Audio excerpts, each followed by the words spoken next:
Okay, Baltimore Orioles fans.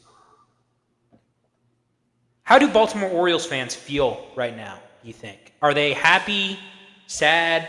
Because they're exciting and have great players, yet they have lost 2 straight years in the playoffs and disappointed. How would you feel if you're a Baltimore Orioles fan to start off? I think it's kind of a wait and see right now. Yeah.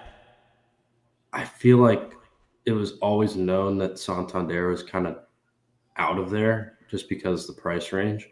Mm-hmm. Um, but I think O'Neill is kind of your best go at replacing him, and he's honestly better in some places than Santander is too. So I like the deal for the most part. So I think they're kind of at a wait and see point right now.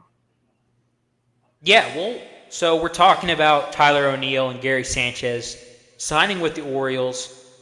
First of all, I want to congratulate Orioles fans just because I know as a Reds fan, signing free agents is exciting, Yeah. even when it might be a little bit of an overpay, and we'll talk about this when it comes to Gary Sanchez. Like, I remember when we signed Moustakas, I was hyped. And then, Yeah. even though, you could maybe, the writing was kind of on the wall that it might not have been the best contract, but hopefully Tyler O'Neill doesn't stink with the Orioles. We talked about this a little bit offline, but 2021, he had a 6-WAR year, finished 8th in MVP voting with a 148 OPS plus, and played Gold Glove defense. And then he fell off a cliff with the Cardinals back-to-back years, hitting under 100 OPS plus. Then he bounced back last year with Boston, hitting for a 132 OPS plus with 31 homers and 61 RBIs. Vlad, tell me what you know about Tyler O'Neill and how does he profile for this Orioles team? Yeah. When I first saw the news, I was kind of shocked. I've done a couple things with some of my friends at predicting it where these like top free agents were going to sign, and no one had Baltimore for O'Neill. And I don't really think many people saw it on their radar. Um, in some ways, O'Neill is similar to Santander. In some ways, he is the complete opposite. To start, hits the ball very, very hard. Huge ex velo guy. Crushes left-handed pitching. He's not bad by any means against righties. Probably, I want to say, league average. But lefties, it's near 900 OPS. Mm-hmm. Dangerous. In the field, I know he's regressed a little bit. I don't know if injuries play a part in that. He was banged up a little bit last year. I mean, it's always going to be a thing with O'Neill is when he's on the field, he's good, and you might just kind of have to live with the injuries at that point. But I don't know. I honestly don't know if this signing happens if it isn't for Baltimore moving their left field fence in. Because Mm. if they leave it there, O'Neill can go from a 31 home run guy to like an 18 home run guy like that. Yes. So I don't know that that's in his Yes. best interest. So I think the wall definitely, as funny as that might sound, it might have played a big role for them. But I'm glad they didn't overpay for him. There are some red flags, just swing and miss wise, and injuries, like I said. Um, but it's not a bad deal. I mean, best case scenario is he has an all star year this year. He opts out of his deal and signs for more money somewhere else. I think you've had some amazing points today, some amazing bits of knowledge. The wall might be a really good one because you are right. I think that's something that's gone unnoticed all offseason is they are moving the wall a little bit forward. So Tyler O'Neill's bat, his right-handed bat, might play a little bit more in um, in that regard. So I think that's a great shout there. I would agree. There are some red flags. Um, on his Baseball Savant page, you see a lot of red when it comes to barrel percentage. He's 98th percentile. Hard hit, he's in the 90th. Um, arm strength. But his whiff and K percentage are not great to say the least. They're at the bottom of the barrel when it comes to MLB players. So there are some red flags here, but I think it's worth a try for the Orioles. Yeah. What are your season predictions for Tyler O'Neill? Do you think he replicates what he did in Boston, or do you think it was more toward his career average in St. Louis, or do you think it'll be close to his year 26, his year 4, age 26 year in St. Louis where he went crazy? I would expect somewhere probably similar to Boston. I don't know entirely how he'll be used yet. That being lineup wise, who he faces defensively, because the Orioles are a very platoon heavy team. I mean, they're running Austin Slater out there last year against left-handed pitchers just for the matchup. So you never know. So we'll see what happens. I don't think you sign a guy to that much of a contract at $49.5 million to only face one side of the pitcher. But we'll see how they line up in the outfield too. I know he's played left field for the majority of his career. He might play right though. I could see Cowser in left field, Cedric Mullins in center, and O'Neill in right. Or if they were to trade Mullins, they can move Cowser to center, O'Neill to left, where he's most comfortable, and then have Heston Kjerstad or sign someone to play right field. So we'll see how it shakes out. So I don't really have a definitive answer. It's kind of just TBD right now. Yeah, I think it's a great shout. We'll talk a little bit more about the Orioles roster toward the end of this. First, let's just give a quick little spiel about Gary Sanchez. Scary Gary, as they call him. First of all, how would you rank that on like the nickname scale? It's good, but it's very unoriginal. You have guys like Scary Gary, Scary Terry. Yes, absolutely. I agree. Very repetitive. So I think you get points docked for the unoriginality of it. I agree. I don't know. Be it Baseball Reference is saying that his top nickname is the Kraken. Haven't heard that one before. I have. Okay. He had a MLB The Show card that said it was the Kraken, but that's the only reason I know. Gotcha. Okay. Yeah, a guy who's worn many different numbers and many different played on many different teams during his career. Kind of becoming a little bit of a journeyman now. Had kind of a breakout year, 2017 and 2019 with the Yankees, both of his all-star years. Kind of a four-WAR catcher at 34 home runs, 120 OPS plus.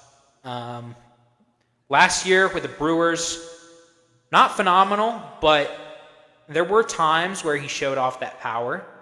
And it seems to me like he's gotten a lot better defensively throughout his career as well. I know there are a lot of defensive issues there, but still not a great defensive catcher. But what do you expect out of Gary Sanchez here on the Orioles? Yeah, I don't really like how much money he was given. I'll start by saying that. I think Kyle Higashioka for $6 million made way more sense. Yeah. I don't know. It could have been the Orioles saw something in Sanchez that we don't see, like a tweak that they can make to him that would make him a better player, or it could be anything. I mean, there's not many free agent catchers that are league average or solid that are left on the market, so maybe you overpay to make sure you get your guy. Right. I think the Orioles are just kind of going for an all pop kind of lineup. Yeah. Because there's a lot of guys in the lineup that swing and miss a lot, but when they do hit the ball, it's crushed. I mean, you could almost look at seven or eight positions on the field and say, they might swing and miss a lot, but when they do hit it, it's going to be off the wall or out of the ballpark. So I don't know Yeah. if it's just their approach that they're going for. Um, I think it would be for Gary. I think it'll be mostly catcher and DH. The Orioles already have 3 or 4 options that they can play at first base, so I would expect just to be catching and DHing only. Yeah, totally. Now we'll talk a little bit about how these signings impact the Orioles as a whole. Obviously, you know more about the Orioles than I do. Um, but I will say, just kind of looking at their roster from a face value, plus the fact that they've made the playoffs a couple straight times. I know they have lost in the first round, but hey, better than us, Yeah, making the yeah, we playoffs. can't we So cannot talk. um, it seems as if this lineup, on paper, I feel as if it looks great, especially the upside. Like if Jackson Holiday and maybe Kobe Mayo, I know he didn't perform too well, but he's a top prospect too. Like Yeah, if they perform well and Tyler O'Neill works out, um, and Gunner and Adley kind of keep on playing how they've been playing, I could see this team going all the way. Um, Pitching wise, obviously not too much. They're probably going to look to add somebody, of course, whether that be Corbin Burns, re-signing him, or somebody else. But bullpen wise, I mean, they got a few brand name guys, I would say, with Gregory Soto, Trevor Rogers, Sarah Anthony Dominguez, Felix Bautista, who's coming back from surgery, Yiner Cano. Um, what do you think about this Orioles team? Do you think that they're more on the side of, hey, we're going to win a ton of games, or do you see some regression that could happen? it might be a little bit of both. I mean, I Okay. still think they're going to be a really good team. You just might see fluctuations in who performs and who doesn't. Uh, but I will say, especially with some of the younger guys, this is more towards Kobe Mayo. He doesn't necessarily doesn't have to start on the big league roster. They Mm-hmm. have 2 capable first basemen and Ryan O'Hearn and Ryan Mountcastle that can play Right. first. So there's no pressure for him to perform right away. If he needs to go to AAA for some more time, he can. Right. So that's not really on him. I think the main thing is Jackson Holiday. I mean, he was a number 1 prospect for a reason. If he is 80% of that, could be really good. Um, I don't know. They're kind of in a weird spot right now. I don't think Corbin Burns is re-signing. I won't say where I think he's going. I'll save that for a different video. But Mm-hmm. uh, I don't think they're going to get him back. Maybe they look at a Uvalde or Sean Manaea. They just need stabilization because they have so many questionable arms in that rotation, and then maybe a couple, 2 or 3 guys in the bullpen would not hurt either.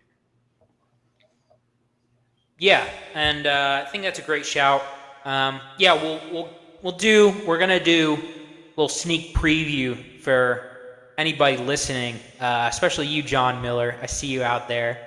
Um, we're gonna do 30 team preview, maybe a little bit toward the end of the off season.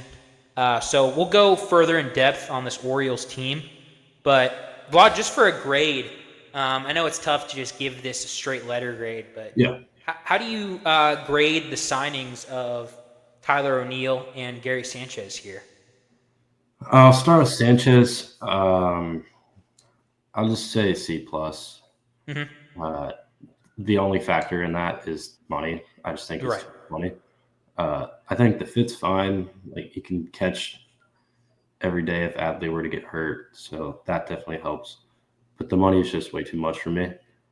O'Neill, I'll say B plus. I like the fit for the most part. At least from the Orioles' perspective, you didn't overpay for him. That's for sure. I like the Mm-hmm. money he got. Personally, I was expecting 17 to 18 million a year for O'Neill. So I guess you can call it a little bit of a bargain if you want to. Mm-hmm. So I like that. The ballpark fit isn't my favorite in the world, but Mm-hmm. he has a lot of protection in the lineup. Right. Um, So yeah, the Orioles had to add someone if it wasn't going to be Santander, and I think O'Neill was probably the next best option. Right. I think that's perfect. I would agree with the C plus on Sanchez, mainly just the money.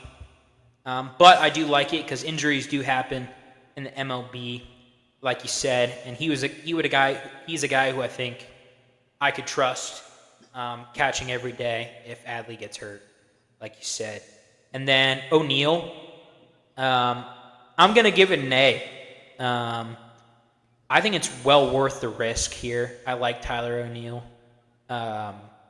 Only 29. And like you said, I might actually give this an A minus just because Santander, they're going to miss him. I mean, the production that he put up was insane. Yeah. But I think, like you said, at least they did something here, fill that outfield spot. So. For sure. Tyler, you know what his favorite song is? I do not. His favorite song is "Oh Canada." Tyler, you might have to step up your music choice a little bit, but other than Surprised he that, didn't go back to Toronto, or not back to Toronto, but back home. oh, that's true. That's true. Toronto would have been an option, but hey, good luck in Baltimore. Yeah, good for you, man. Yeah, I'm glad he is out of the Central. Yes. Can stop killing the Reds. So I know that happened last year, but I am glad I can kind of root for him. Yeah, man. Don't come back.